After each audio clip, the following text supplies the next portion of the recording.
함께 사도신경하심으로 하나님께 예배를 드리겠습니다.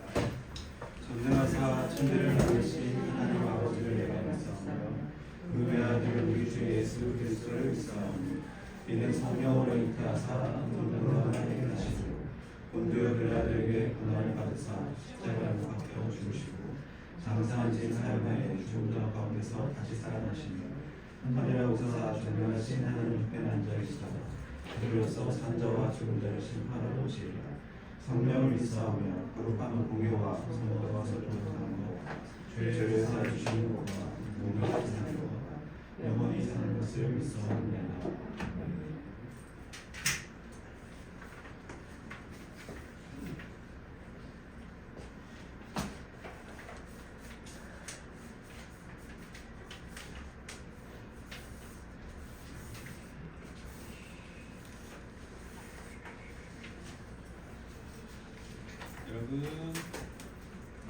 여러분, 네. 10초도 먹어볼까요? 여러분 반갑습니다. 제 이름은 장준하 주목이고요. 아마 다니면서 한 번씩 얼굴 봤죠? 아, 예. 감사드립니다. 자, 제가 저번 주에는 코로나에 걸려서 여러분들 얼굴을 뵙지를 못했습니다. 혹시 목소리 잘 들리세요? 저 목소리 작은데 어떡하지? 아무튼 최선을 다해 보겠습니다. 자, 오늘부터 저와 함께 한 3주 정도, 원래는 저희 큐티 교제하는 그 성경 본문대로 말씀을 전해드리려고 했는데, 먼저 한 3주 정도는 우리가 알고 있는 구원에 대해서 조금 더 정리할 필요가 있다고 생각이 들어서 3주 정도 함께 말씀을 나누도록 하겠습니다. 성경 구절을 엄청 많이 인용을 할 거거든요. 그래서 제가 나눠드렸어요. 이거 찾다가는 아마 시간이 많이 걸릴 것 같아서 함께 보면서 말씀을 나누도록 하겠습니다. 자, 제목 한번 읽어보겠습니다. 우리 웬만하면 성경 구절 읽을 때는요, 다 같이 읽어주시면 아시겠죠? 제가 코로나 걸려서 성경 구절 좀 칠 거예요. 자, 다 함께 제목 한번 읽어보겠습니다. 시작! 창조와 타락. 네, 아마 여러분들이 굉장히 많이 들으셨을 거예요. 근데 이것이 사실은 너무나 중요합니다. 자, 먼저 창세기 1장 1절을 함께 읽어보겠습니다. 시작! 태초에 하나님이 천지를 창조하시니라. 자, 성경은 첫 장 그리고 첫 절부터 하나님이 온 우주를 창조하셨다라고 기록을 하고 있습니다. 자, 그뿐만이 아니에요. 느헤미야 9장 6절도 함께 읽어보겠습니다. 시작! 오직 주는 여호와시라. 하늘과 하늘들의 하늘과 이루의 성신과 땅과 땅 위의 만물과 바다와 그 가운데 모든 것을 지으시고 보존하시니 모든 천군이 주께 경배하나이다. 여기 보니까 하나님이 그 모든 것을 지으시고 보존하신다라고 되어 있죠. 하나님은 만물을 창조하셨을 뿐만 아니라 만물을 보존하고 다스리고 계십니다. 이게 성경이 말하는 주장하는 겁니다. 이 단지 이게 하나님이 온 우주를 그냥 만드셨다. 하나님 계세요. 이 구도는 이해했으면 좋겠어. 그 다음에 여기 창조됐으니까 피조 세계라고 하겠습니다. 피조 세계가 있어요. 하나님이 피조 세계를 창조하셨어요. 그뿐 아니라 하나님이 창조 세계를 보존하시고 통치하고 계십니다. 그러면 이 피조물은 어떻게 되냐? 이 피조물은 하나님께 전적으로 의존돼 있어요.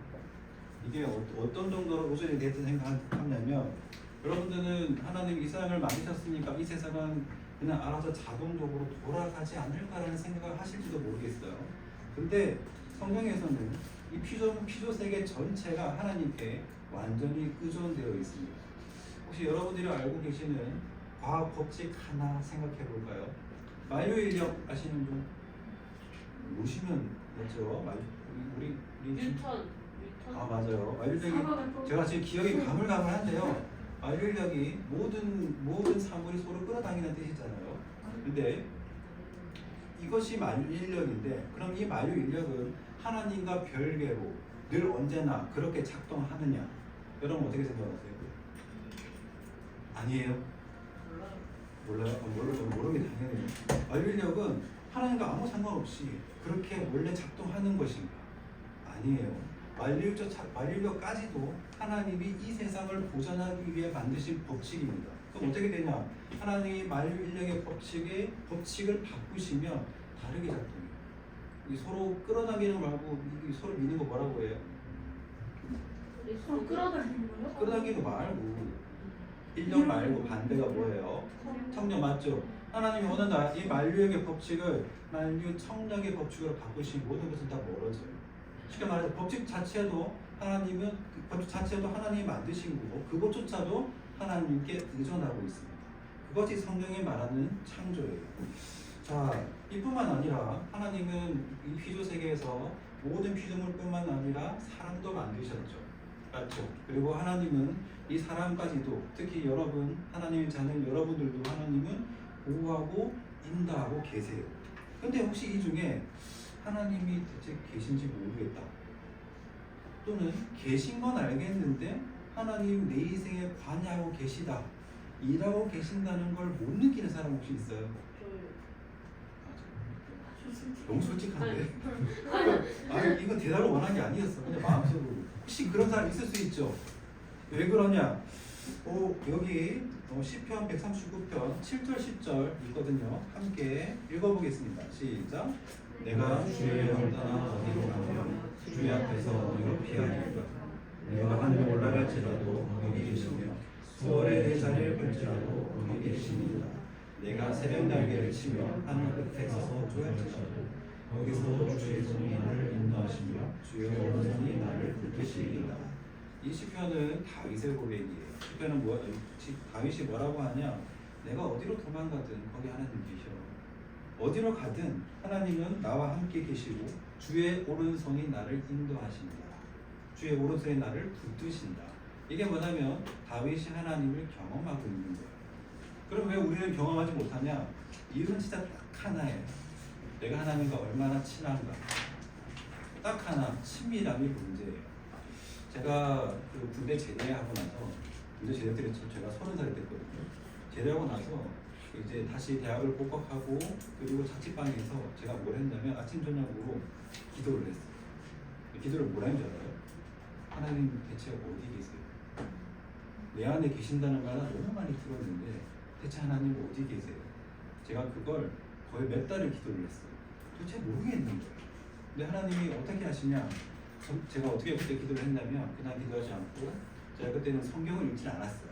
그냥 주일날에 목사님이 말씀하시는 거 있잖아요. 거기 목사님이 인용하시는 성경 구절 앞뒤로 문맥 다 있는 거 이런 거 다 긁어가지고 성경 구절 읽으면서 하나님 이런 분이시라면서요. 하나님 이렇게 일하셨다면서요. 근데 왜 나한테는 아무 일도 하지 않으세요? 이렇게 몇 달에 기도를 했어요. 근데 그러고 나서 어떻게 변했냐? 점점 이 주일날 이 목사님이 해주시는 그 말씀이 남에게 하는 얘기가 아니라 처음부터 끝까지 하나님이 제게 하시는 얘기로 들리기 시작하는 거예요. 그때부터 어떻게 변하냐?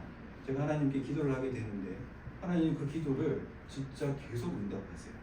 어떤 느낌을 느꼈냐면 한 줄을 걸어가는데 응답이 발에 밟히는 것 같아요. 하나님 제 기도를 들으시는 것 마냥 촉촉 기도에 응답해 주시는 걸 느꼈어요. 제가 그 뒤로 하나님 절대 의심하지 않아요. 물론 이제 하나님이 멀게 느껴질 때도 있거든요. 그렇지만 그분이 내 기도를 들으신다는 거 절대 의심하지 않아요. 지금은 그렇게 응답이 막 쏟아지냐? 그렇지는 않거든요. 그렇지만 내 신앙이 좀 자랐구나. 그때는 내가 하나님과의 허니문 기간이었고 뭐든지 들어주신 거예요. 근데 지금은 하나님이 조금씩 응답을 해주세요. 제가 몇 달 전에 정말 하나님 정말 다 때려치우고 싶습니다. 여러분도 공부할 때 힘들 때 있죠? 없어요? 저도 정말 살기 싫을 때가 있거든요. 그때 제가 하나님께 기도를 했어요. 하나님 진짜 제 길이 어디냐고, 저를 어디로 대체 인도하시냐고.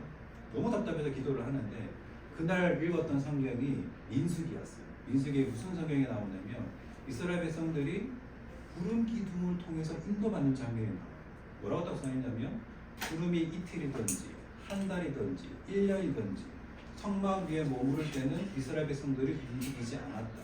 근데 구름 기둥이 떠올라서 움직이며 그것을 따라갔다. 그런 기록이 있더라고요. 제가 그 말씀을 읽으면서 기도를 했어요. 하나님 대체 이스라엘 백성들에게는 구름 기둥을 인도하셨는데 왜 제게는 길을 안 보여주세요? 제발 좀 인도해 주세요. 제가 그날 진짜 공원을 돌면서 혼자 계속 기도를 했거든요. 제가 구체적으로 말씀 못 드리겠지만 그날 구름 기둥이 떴어요. 하나님이 정말 구체적으로 제가 딱 이렇게 해주시는 게 아니면 저 이 일 아닌 걸로 알겠어요. 기도를 했는데 딱 그대로 얘기를 해주세요. 아 이거 네 일이야. 제가 그때부터 이제 모든 불평불만 닫았습니다. 그냥 하나님 이 길을 가라 하시는구나 믿고 일단 따라가고 있어요. 딱 하나님을 잘 모르겠다. 이유는 딱 하나예요. 하나님과 얼마나 친하냐, 얼마나 가까운 경험이 있느냐, 하나님과 얼마나 추억이 쌓여 있느냐. 그게 제일 중요합니다. 자, 지금 하나님이 이 온 피조 세계를 만드셨다는 말씀을 드렸습니다. 그 다음에 하나님이 무엇을 만드셨냐? 사람을 만드셨어요. 자, 여러분, 하나님이 대체 왜 사람을 만드셨을까요? 지금 다 떠오르는 거. 왜 하나님이 사람을 만드셨을까요? 여러분들이 배웠던 정답들이 있을 거예요. 뭐 하나님의 영광을 위해서 만들었다. 즐겁게 하려고 만들었다. 뭐 하나님을 행복하게 살려고 만들었다. 아주 맞는 말이에요. 성경에 다 있는 표현들이니까요. 근데 조금 더 정확한 표현이 있습니다. 창세기 1장 26절, 28절 보이죠? 함께 읽어보겠습니다. 시작. 하나님이 이르시되 우리의 형상을 따라 우리의 모양대로 우리가 사람을 만들고 그들로 바다의 물고기와 하늘의 새와 가축과 온 땅과 땅에 있는 모든 것을 다스리게 하시고 하나님이 자기 형상 곧 하나님의 형상대로 사람을 창조하시되 남자와 여자를 창조하시고 하나님이 그들에게 복을 주시며 하나님이 그들에게 이르시되 생육하고 번성하여 땅을 충만하라 태어나라 바다의 물고기와 하늘의 새와 땅에 움직이는 모든 생물을 다스리라 하시니라. 네, 감사합니다. 자, 여기 보면 하나님이 대체 왜 사람을 만드셨는지가 기록이 돼 있어요. 제가 진한 글씨로 색칠해놨죠? 있죠? 진한 거 한번 보겠습니다. 하나님이 왜 사람을 만드셨냐? 바다의 물고기, 하늘의 새, 가축과 온 땅과 땅에 기는 모든 것을 다스리게 하기 위해서입니다. 그리고 28절 끝에 보면 이제 하나님 직접 사람을 만드셨어요. 그 사람에게, 창조하신 사람에게 직접 모든 생물을 다스리라고 명령을 하십니다. 자, 한번 생각을 해보세요. 아까 하나님이 창조주 되시고 온 우주의 통치자, 주권자가 되신다고 말씀을 드렸어요. 그런데 그런데 하나님이 사람을 만드셔서 이 땅을 대신 다스리도록 하셨습니다. 그래서 사람을 하나님의 대리 통치자라고 부릅니다. 뭐라고요? 하나님의 대리 통치자라고 불러요. 또는 친숙한 표현으로는 하나님의 청지기라는 표현도 말할 수가 있겠습니다. 청지기가 뭐냐? 내 것이 아닌데 맡겨서 그것을 책임지는 사람을 말하는 거예요. 자, 이것이 하나님이 사람을 만드신 이유입니다. 자, 그러면 사람이 어떻게 하나님을 대신해서 이 땅을 다스릴 수가 있을까요?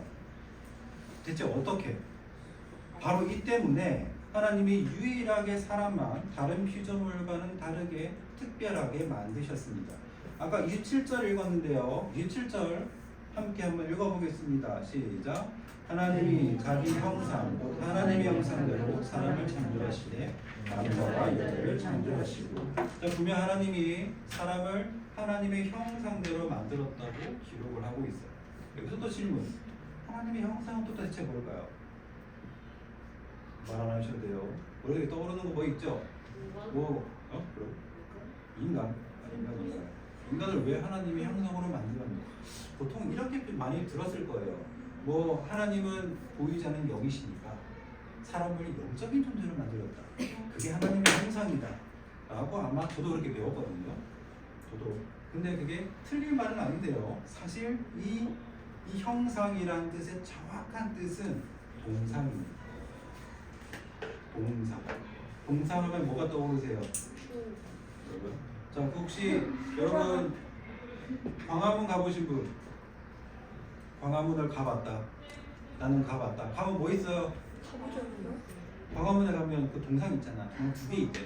뭐 있어요? 뭐 세종장이랑 이순신 장군 두 개 있대요. 두 개. 자, 이순신 장군 동상 예를 들어 보겠습니다.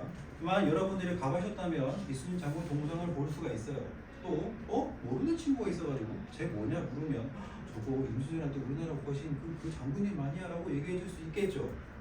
기록을 찾아보니까 23전 23승 하셨더라고요. 대단하죠.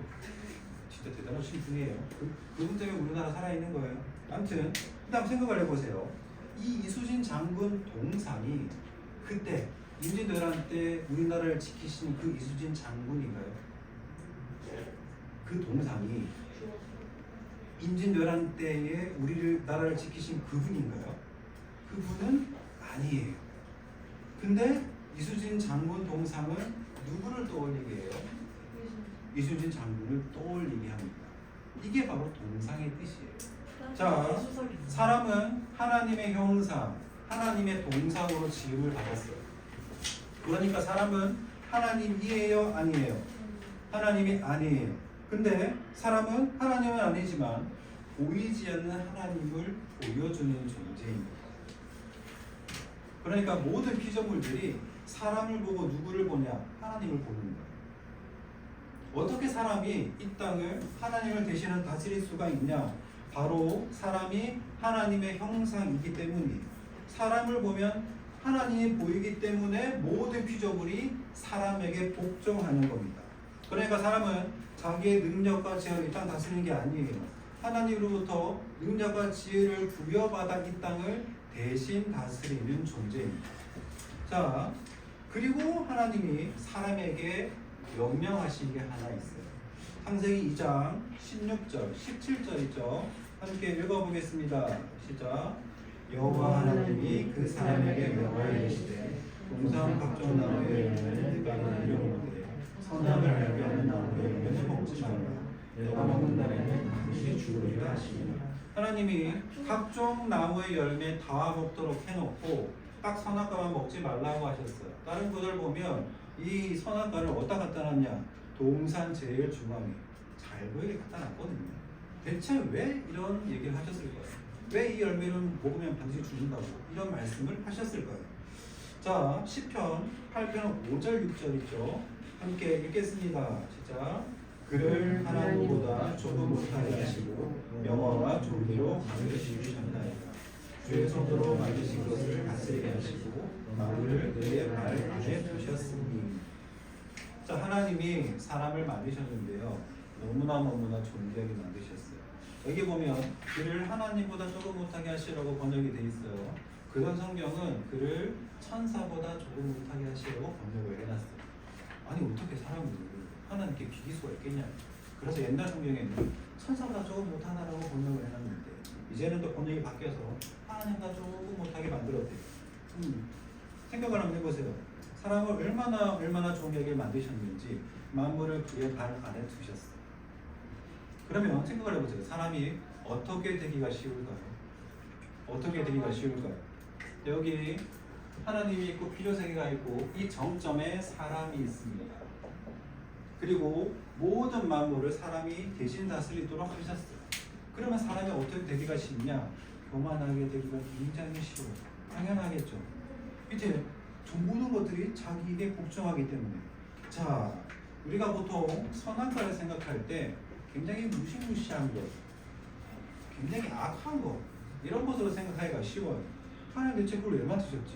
차라리 없었으면 좋았을 걸 이런 생각을 아마 하실지도 모르겠어요.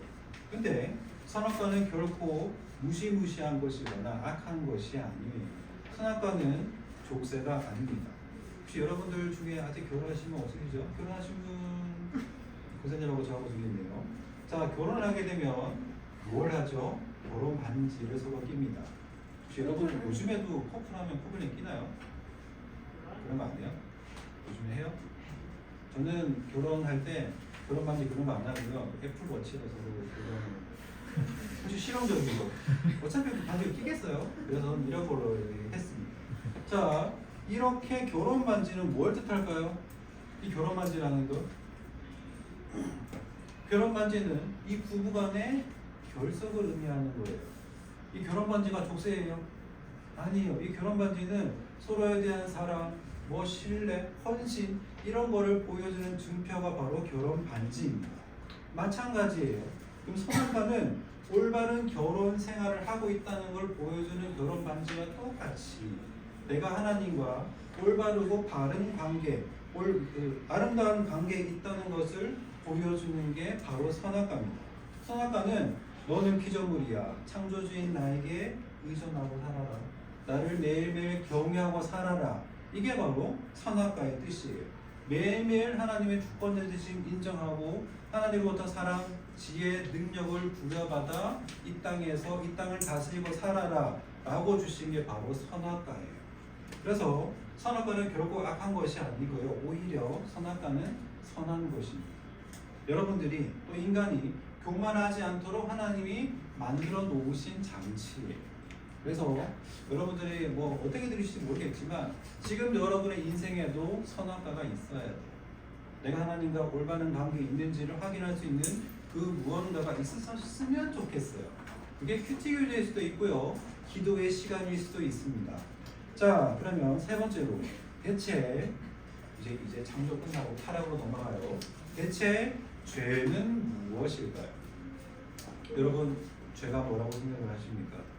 사실 이 죄를 무엇이라고 생각하느냐에 따라 굉장히 많은 게 바뀌거든요. 자, 죄가 뭐라고 생각을 하세요? 저도 이렇게 배웠습니다. 어떻게 배웠냐면 하나님 떠나는 것이 죄다. 다 그렇게 들으셨어요? 하나님 떠난 것이 죄다. 틀린 말은 아니에요. 특히 마음에서 하나님을 떠나보냈다 하면 조금 맞는 말이긴 한데요. 이게 좀 정확한 표현이라기엔 조금 그래요. 왜냐면은 하나님을 떠난 것이 죄예요. 그럼 죄의 해결은 뭘까요? 하나님 다시 만나는 게 되죠. 여러분들 예수 믿고 하나님 다 만났죠? 그럼 여러분들의 죄는 다 해결된 거죠? 안 됐다고요? 하나님 안 떠났죠. 여러분들이 이 논리에 따르면 여러분들의 죄는 다 끝난 거예요. 맞죠? 그럼 여러분들은 뭐가 필요 없냐? 회개가 필요 없어요. 뭔가 좀 이상하죠? 약간 구조가 좀 애매해요. 그래서 이 하나님을 떠났다는 말은 죄가 아니라 죄의 결과라고 보는 것이 조금 더 정확하리라 생각이 듭니다. 자, 그럼 죄가 무엇인지 알기 위해서 창세기 3장 1절 6절을 보겠습니다. 제가 뱀 여자 해놨죠? 보이시죠? 맞죠? 그래서 여성분들은 여자를 해주시고요. 남성분들은 뱀을 해주시면 되겠습니다. 왜요? 이거 봐. 읽어주세요. 자, 뱀. 자, 시작하겠습니다. 시작. 뱀은 여호와 하나님이 지으신 들짐승 중에 가장 강교하니라. 뱀이 여자에게 물어 이르되 하나님이 참으로 너희에게 모든 나무의 열매를 먹지 말라 하시니라. 여자 시작. 내가 너에게 말하되 모든 나무의 열매를 누가 먹을 수 있으나 모든 나무의 열매는 하나님의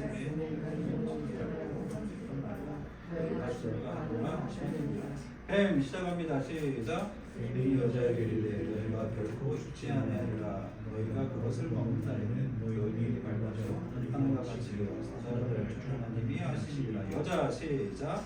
여자가 그 나무를 본즉 맵다하고 뻔뻔하고 지겹게 하나고 참스럽게도 하나본지라. 여자가 그 열매를 따먹고 자기가 남편에게 주게 그러고 그러시라. 여러분 아주 빨리 읽으셨죠? 내용 좀 눈에 들어보세요. 제가 이 죄가 무엇인지를 확인하기 위해서 한번 예를 들어 보겠습니다. 저도 고3 때가 있었어요. 고3 계시죠? 고3? 저도 고3 때가 있었어요. 고3 때 어떤 일이 있었냐면요. 학교에 출판사 아저씨들이 찾아왔어요. 그래서 뭘 하냐면은 이 문제집을 홍보를 하는 거예요. 제 기억에 그 문제집 이름이 노스트라다무스인가 하여튼 그런 문제집이었어요. 이게 제 기억에 30만 원 돈이나 엄청 비쌌거든요. 근데 뭐라고 얘기를 하냐면 문제를 풀면 수학 문제를 풀면 오답이 생기잖아요. 그러면은 거기다 문제집을 만들어서 보는지 어떻게 하느냐? 제가 틀렸어요. 그러면 이 오답 유형이 내가 틀린 오답 유형이 있는 문제들을 가득 넣어서 그 다음에 보여내 주는 거예요. 어떻게 하냐? 그러니까 내 약점을 파악해서 약점을 보완하도록 문제집을 만들어 주는 거예요. 1대1 문제집이에요. 저 약점을 없으세요? 그러니까 이걸 하게 되면은 수학 성적이 쑥쑥 오른다고 이제 광고를 홍보를 하니까 우리 반 친구들 엄청 많이 했어요. 진짜 저희 반 50명 중에 20명 가까이가 그 노스트라다무스 수학을 다 신청을 했습니다. 엄청 많이 했어요 그때. 제가 고3이라서 안 될 거 뻔히 알았는데 하더라고요. 자, 한번 생각을 한번 해보겠습니다. 자, 친구들이 그 수학 문제집을 신청을 했어요. 대체 왜 그 문제집을 신청을 했을까요? 수학을 잘했으면 좋겠는데 거기서 홍보하기를 이걸 공부하면 이 성적이 쑥쑥 오를 거라고 얘기를 해준 거예요. 그러니까 그 거기 아저씨가 얘기해 주는 대로 되고 싶어서 신청을 한 겁니다. 자, 오늘 뱀과 하와의 대화를 한번 잘 보세요. 뱀이 이렇게 말했어요. 너희가 그것을 먹으면 너희 눈이 밝아져 하나님과 같이 되어 선악을 알게 될 것이다 라고 말을 했어요. 근데 이 말 분명 거짓말이거든요. 근데 이 말이 거짓인지 아닌지는 별로 중요하지 않아요. 중요한 것은 이 뱀의 말에 대한 하와의 반응입니다. 하와가 어떻게 했냐? 그 전까지 대화에서는 뱀의 말에 대해서 반박을 했어요. 이 말 틀렸어. 하나님 그렇게 얘기 안 했어. 라고 말을 했는데 뱀의 말은 이 말. 너희 눈이 밝아져 하나님과 같이 되어 선악을 알게 될 것이라는 말을 들었을 때 하와가 아무런 반박을 하지 않아요. 바로 그 다음에 하와의 행동은 어떻게 됐냐? 하와의 눈에 선악과가 먹음직도 하고 보암직도 하고 지혜롭게 할 만큼 탐스럽게도 보이는 거예요. 그리고 결국 하와는 그 열매를 따먹었습니다. 자, 하와가 그 열매를 대체 왜 따먹었을까요? 아까 왜 출판사 아저씨들 말 듣고 그거 문제집을 왜 신청한다고 했죠?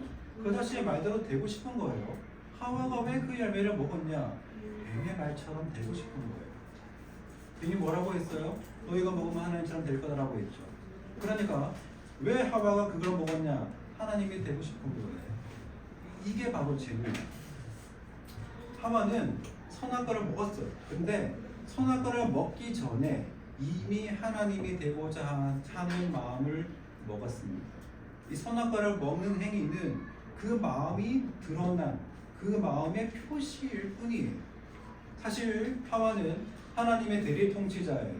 그래서 하나님께는 순종하고 피조물인 뱀은 다스려야 됐어요. 근데 하와는 정반대로 했어요. 피조물인 뱀의 말에는 순종을 하고요. 그리고 창조주인 하나님의 말씀에는 불순종했어요. 대체 왜 그렇게 했냐? 하나님처럼 되고 싶어서. 바로 이것이 죄입니다. 자, 이 죄를 정리하자면 죄는 인간 스스로 하나님이 돼서 자신의 능력과 지혜로 이 땅을 다스리겠다. 이제 피조물인 인간이 창조자 하나님 필요 없어. 내버리고 하나님 자리에 내가 앉겠다는 거예요. 이게 바로 죄입니다. 근데 이 마음을 먼저 먹은 자가 있어요. 이사야 14장 12절 14절 특히 우리 1학년들 크게 한번 읽어주세요. 자, 12절 14절 함께 읽겠습니다. 시작. 너 아침의 아들 기름성이여 어찌 그의 하늘에서 떨어졌으며 너의 얼굴 높은 자여 어찌 그의 땅에 지켜들고 내가 내 마음에 이르기를 내가 하늘에 올라 하나님의 묵결 위에 내 자리를 높이리라 내가 굽고 지그의 산 위에 앉으리라 가장 높은 구름에 올라가 지극히 높은 위와 같아지리라 하는도다. 이 구절은요 바벨론 왕에 대한 말씀인 동시에 사탄에 대한 말씀입니다. 이거 이렇게 되어 있어요.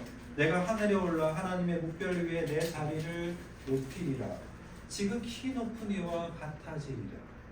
사탄이 이 마음으로 하나님을 대적했고요. 그리고 예수님이 뭐라 하셨냐면 그리고 이 사탄이 하늘에서 떨어졌어요. 자, 그리고 이 사탄은 오늘 하와를 찾아와서 자기가 이루지 못한 욕망을 하와에게 그대로 심습니다. 네가 이것을 먹으면 하나님처럼 될 것이야. 무섭지 않나요? 사탄의 공격은 하와를 공격할 때나 지금 여러분을 공격할 때나 목적이 완전히 똑같아요. 여러분들의 인생의 주권을 하나님께 내주지 않고 스스로 하나님이 돼서 여러분들이 스스로 하나님 자리에 앉아서 여러분은 마음대로 살게 하는 게 사탄의 공격입니다. 그래서 여러분들은 여러분 인생에 선악과가 꼭 있으셔야 돼요. 아시겠죠? 자, 그러면 죄의 결과는 무엇일까요? 그게 사실 죄의 결과는 진짜 많은데요. 그냥 창세기 3장에 나타난 것만 총 4가지를 한번 살펴보겠습니다. 가장 먼저 하나님과의 관계가 깨어졌습니다. 사실 이게 가장 근본적인 문제예요. 자, 창세기 3장 8절 함께 읽어보겠습니다. 시작. 그들이 그날 바람이 불 때 동산에 거니시는 여호와 하나님의 소리를 듣고 아담과 그의 아내가 여호와 하나님의 낯을 피하여 동산 나무 사이에 숨은지라. 자, 여기 동산을 거니신다. 이 에덴 동산은 본래 하나님이 거니시고 임재하던 곳이에요. 그러니까 하나님이 어쩌다 한번 오시는 게 아니고요. 늘 아담과 하와를 만나러 오시던 곳이에요. 근데 아담과 하와가 하나님의 소리를 듣고 하나님의 낯을 피하여 숨어버립니다. 자, 아담과 하와가 숨었다는 게 대체 무슨 뜻일까요? 제가 한번 예를 들어 보겠습니다. 여러분들 다 부모님 계시죠? 네, 부모님 계시죠? 자, 물론 같이 하는 분도 계시긴 할 것 같습니다. 자, 여러분들의 부모님이 하루 일과를 마치고 집에 들어옵니다. 그러면 아이들은, 특히 여러분들은 부모님 오시면 어떻게 해야 돼요? 잘 다녀오셔서 인사하기 게 당연하겠죠. 맞죠? 근데 만약 여러분들이 여러분 방에 처박혀 있어요. 그리고 부모님 와도 아는 체를 하지 않아요. 무슨 문제가 있는 거죠? 혼나요. 문제가 있는 거예요. 부부와 자녀 간에 좀 문제가 좀 있는 거죠. 뭔가 싸웠다든가 삐진 게 있다든가 관계에 문제가 있는 거예요. 당연하지 않겠어요? 마찬가지로 범죄한 아담과 하와는 이제 하나님의 임재를 원하지 않아요. 하나님이 오시는 걸 원하지 않습니다. 하나님의 임재 가운데 살아야 되는 게 인간인데요. 하나님의 임재를 더 이상 원하지 않습니다. 사람은 죄를 지은 이유로 본능적으로 하나님을 싫어합니다. 그래서 저와 여러분이 지금도 교회를 다니잖아요. 근데도 불구하고 예배 자리에 오는 거 얼마나 괜찮은지.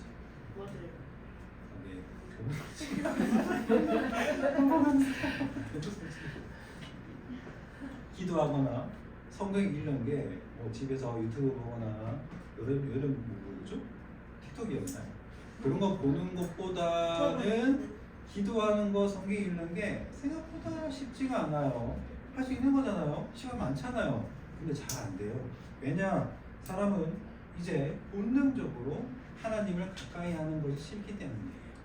자, 두 번째로 이 하나님과의 관계가 깨어진 인간은 부부간의 관계도 완전히 깨졌습니다. 자, 창세기 3장 16절 큰 소리로 한번 읽어주세요. 시작. 또 여자에게 이르시되 내가 내게 임신하는 모종을 크게 더하리니 내가 수고하고 자식을 낳을 것이며 너는 남편을 원하고 남편은 너를 다스릴 것이라 하시고. 자, 밑에 보면은 아내는 남편을 원한다.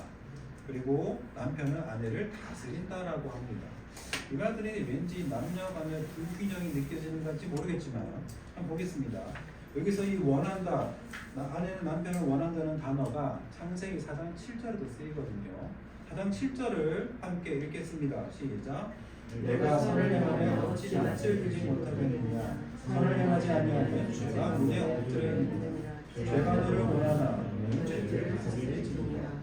끝에 보니까 여기서 죄가 너를 원하나라고 써 있잖아요. 이 말은 죄가 너를 지배하려고 하나라는 뜻이에요. 그러니까 동일하게 아내가 남편을 원한다는 말은 아내가 남편을 지배하려고 한다는 뜻으로 바꾸어 쓸 수가 있어요. 그러니까 아내는 남편을 지배하려고 하고 남편은 아내를 다스린다고 해요. 아내도 남편도 자기 소견에 옳은 대로 서로를 지배하려고 합니다. 하나님이 가정의 주인이 아니라 아내 남편이 각각 이 가정의 주도권을 잡으려고 싸우는 거예요. 이런 가정이 과연 평안할까요? 그렇지 않겠죠.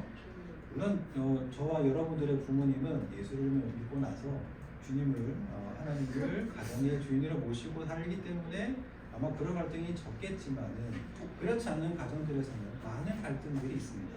자, 이 죄의 결과는 단지 부부간에 그치지 않고요. 자녀들 간에도 문제가 옵니다.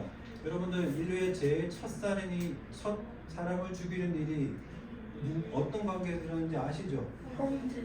맞아요. 아담과 하와의 일대손인 가인과 아벨에서 첫 살인이 일어납니다. 죽일 만한 일이 있었던 것도 아니고요. 그냥 기분이 나빴어요. 왜 하나님이 나의 재산을 받지 않고 동생의 재산을 받았냐. 정말 그 간단한 이유만으로 사람을 죽일 만큼 자식 간의 관계도 만만치가 않아요. 제가 남동생이 있는데요. 2살 적어요. 동생이 어릴 때 꿈이 뭐였냐면 형이 되는 거였어요. 나를 이겨보려고. 어떻게 했냐면 그럼 오빠한테 동생을 낳아달라. 남동생. 이 생각 어떻게 했냐면 자기는 이제 1살, 2살 먹으면 나이를 먹잖아요.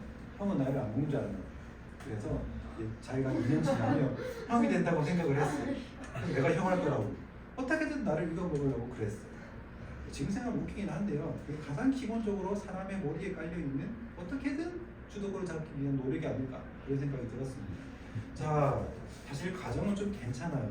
그 정도가 아니라 이제는 타인과의 관계, 타인 뭔지 아시죠? 다른 사람의 관계가 사실 더 골치 아픕니다. 가정에서도 문제가 나왔다면, 있었다면 타인과의 관계는 어떨까? 여러분들 갑질 들어보셨나요? 네? 갑질 불도 당해보셨나요? 당해본 적 없어요? 아빠한테. 사실 네가 무슨 아빠한테 사실 여러분들은 그 보호막이 있는 사실 청소년들이라서 이런 갑질을 별로 안 느껴보셨을 거예요. 근데 군대 갔다 온 형제들만 봐도 느낌이 있죠? 아니 사실 군대는 전쟁을 위해서 있는 조직이기 때문에 계급이라는 게 있어요. 그리고 위에 있는 상위 계급의 말을 하위 계급이 반드시 들어야지만 전쟁을 할 수가 있어요. 근데 이런 구조가 어이없게도 갑질을 하기 굉장히 좋은 구조예요. 말도 안 되는 걸 시키는데 그걸 해야 돼요. 그걸 안 하면 명령에 불복종하는 거잖아요. 구조상 하면 안 되는 건데 그렇게 돼요. 이거 뭐 사실 이것뿐이겠어요. 사실 사람은 약간의 정서적인, 물리적인 아니면 경제적인 불균형만 있어도 갑질을 시작합니다. 상대를 원하는 대로 조정하고 그 위에 앉으려고 해요. 여러분들 혹시 남자친구, 여자친구 있으신 분 계시죠? 없으세요? 솔로세요? 있지 않으세요? 그러니까 이 연인들 관계에서도 누가 누구를 조금 더 좋아하느냐에 따라서 상대를 조정해요. 그런 거 있지 않으세요? 없으세요? 연애를 안 해보셨구나. 자, 또 여러분들이 앞으로 회사를 가게 되면 많은 걸 경험하게 될 텐데요. 진짜 어이없던 것도 이런 거 있더라고요. 원래 12개월을 일을 하게 되면 퇴직금을 줘야 돼요. 아시죠? 근데 어떻게 하냐? 이 정장이 11개월까지 일 시키고 퇴직을 시켜요. 그리고 다시 복직을 시켜요. 그럼 어떻게 되죠? 일은 계속 하는데 퇴직금을 줘요, 안 줘요? 퇴직금이 쌓여야 되는데 안 쌓이는 거예요. 갑질 아니에요? 이런 것들이 여러분들이 이제 조만간 알바하면 경험하게 될 세상입니다. 가정은 그나마 나아요. 타인 관계는 전혀 그렇지가 않아요. 어떻게든 남겨먹고 어떻게든 이겨먹으려고 하는 게 세상입니다. 자, 죄의 결과가 이렇게 관계의 문제만 가져왔냐? 그렇지가 않아요. 더 골치아픈 문제가 있습니다. 인간이 이제 생존 문제에 당면했어요. 자, 먼저 범죄하기 전에 인간의 모습을 한번 확인해 보겠습니다. 창세기 1장 29절 함께 읽어보겠습니다. 자, 하나님이 이르시되 내가 온 지면에 씨를 주시소서 이 가지 열매는 모든 나무를 너에게 주노니 너희의 먹을 거리가 되리라. 이제 분명 하나님이 사람에게 먹을 것을 주세요. 분명 아담과 하와는 사실 엄청 자세하게 기록이 되어 있지는 않지만 아담과 하와는 에덴 동산의 풍성함을 누리고 살았을 거예요. 근데 범죄한 인간은 그렇지 않아요. 인간에게 모든 것을 공급하신 하나님을 거부하고 하나님 자리에 앉은 게 사람이에요. 이제 의식주 문제를 스스로 책임져야 되는 거예요. 근데 문제가 있어요. 사람의 능력이 무한하면 괜찮아요. 근데 사람은 아시다시피 유한한 존재거든요. 창세기 3장 17절, 19절 함께 읽겠습니다. 아담에게 이르시되 내가 내 아내의 말을 듣고 내가 내게 먹지 말라 하는 나무의 열매를 먹었으니 나는 너로 말미암아 저주를 받고 너는 내 평생에 수고하여야 그 소산을 먹으리라. 땅이 내 가시덤과 한복 피를 낼 것이라. 내가 먹을 것은 밭의 채소이니 내가 흙으로 돌아갈 때까지 얼굴에 땀을 흘려야 먹을 것을 먹으리니 내가 그곳에서 시험을 이뤘습니다. 너는 흙이니 흙으로 돌아갈 것이니라 하십니다. 여기 보면 한번 생각을 해보세요. 사람은 원래 타락하기 전에 노동을 했다, 안 했다? 했다. 했을 것이다, 안 했을 것이다? 원래 했다. 여러분 생각에 이제 노동이 굉장히 고통스러운 거라 지금 인식이 되어 있기 때문에 타락 전에는 절대 안 했을 거라 생각을 하시는 거예요. 했을 거야, 안 했을 거야? 했어요. 했다고? 했어요. 안 했다고? 사람은 원래 노동하려고 만들어졌어요. 애초에 창조된 목적이 하나님 대신에 이 땅을 다스리는 게 목적이에요. 다스리는 걸 가만히 앉아서 하나요? 아니에요. 아니에요. 사람은 원래 하나님을 대신해서 이 땅을 아름답게 가꾸도록 만들어진 존재입니다. 그래서 사람은 노동을 했어요. 근데 문제는 뭐냐? 타락하기 전에 인간의 노동은 생존을 위한 게 아니었어요. 하나님이 먹고 사는 걸 다 책임지셨거든요. 근데 타락한 이후에 인간은 이제 평생 수고하고 얼굴에 땀을 흘려야 땅의 소산을 먹는 존재가 되었습니다. 자, 여기서 그치지 않고요. 생존의 문제에 당면한 인간은 자연스럽게 탐욕적인 존재가 됩니다. 뭐라고요? 탐욕적인 존재가 돼요. 왜냐? 더 많이 가지고 더 많이 쌓아놓아야 생존을 보장받을 수 있기 때문이에요. 여러분들 당연한 생각이 들죠? 여러분들은 아마 21세기를 살기 때문에 무엇을 더 많이 쌓아야 되는지 딱 생각이 드실 거예요. 옛날에는 뭐 쌀을 많이 쌓아놨겠죠. 요즘에 뭐예요? 이거. 돈을 많이 쌓아놓는 게 생존에 유리하다는 걸 아는 거예요. 여러분들의 부모님들이 여러분들에게 왜 열심히 공부를 하라고 하냐? 아이, 뭐 굳이 말하지 않아도 좋은 대학을 가시고 좋은 직장을 가고, 그래서 어떻게 하라고요? 안정된 직장, 뭐 공기업 가서 어떻게 하라고요? 생존. 여러분 살아남으려고 그렇게 여러분들 열심히 공부를 시키는 거예요. 다 왜 그러냐? 부모님도 어른들도 사실은 세상을 살면서 경험을 해봤거든요. 굳이 돈이라고 말하면 그렇지만 사실 돈이면 생존이 보장이 되는 것 같거든요. 자, 그런데 한번 생각을 해보세요. 아주 어린 아이들 한번 생각을 해보세요. 만약에 어떤 아이가 주머니에 손을 넣고 이게 꺼내요. 그러면서 1,000원짜리 한 장과 뭐 동전 몇 개를 꺼내면서 내일은 뭐 먹지? 이걸로 며칠 동안 견딜 수 있을까? 이런 생각을 하는 친구가 있다 생각을 해봐. 일반적인 가정에서 자라는 친구들은 이런 생각을 할까요, 안 할까요? 안 해요. 왜냐? 부모님들이 이 아이의 의식주를 완전히 책임지기 때문에. 근데 어떤 아이가 그런 생각을 하죠? 와. 맞아요. 이 세상에 의지할 데 없는 부모가 없는 아이들. 이런 아이들이 아마 이런 생각을 하게 되겠죠.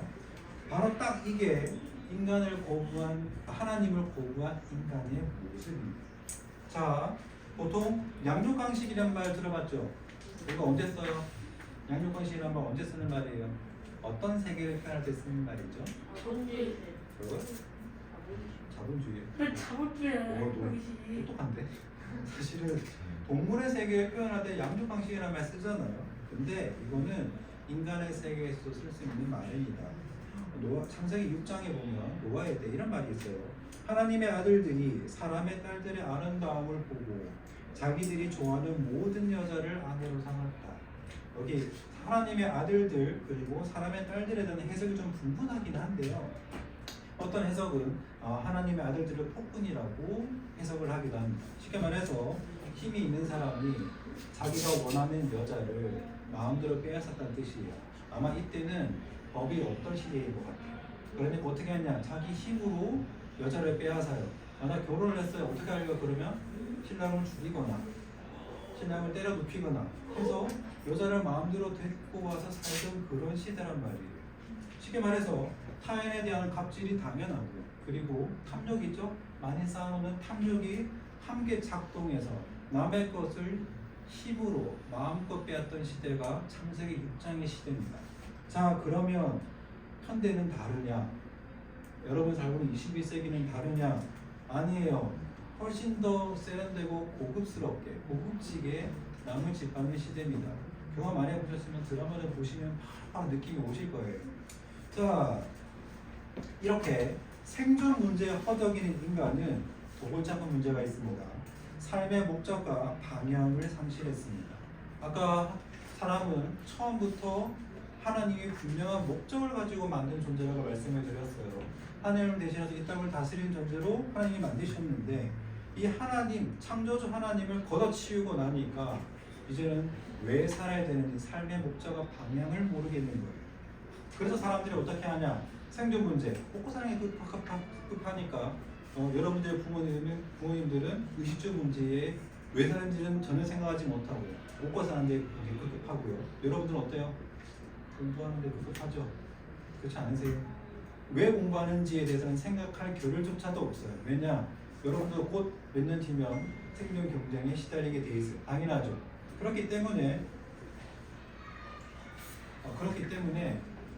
하나님을 만나지 못한 사람은 삶의 목적, 방향을 사실은 분명하게 알 수가 없습니다.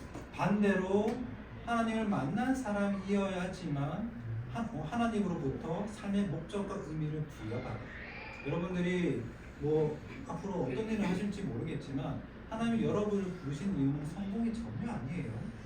여러분들이 서울대를 가든 대학을 가지 않든 하나님의 목적, 하나님 여러분들을 만드시고 이 땅에 두신 목적은 그런 게 전혀 아닙니다. 어떤 직업을 가든 어떤 일을 하든 여러분들은 그곳에서 하나님이 여러분에게 부여하신 그런 목적을 따라 살면 됩니다. 그건 다음에 한번 자세하게 말씀을 드리겠습니다. 자, 그리고 제일 마지막 죄의 결과 마지막은 죽음입니다.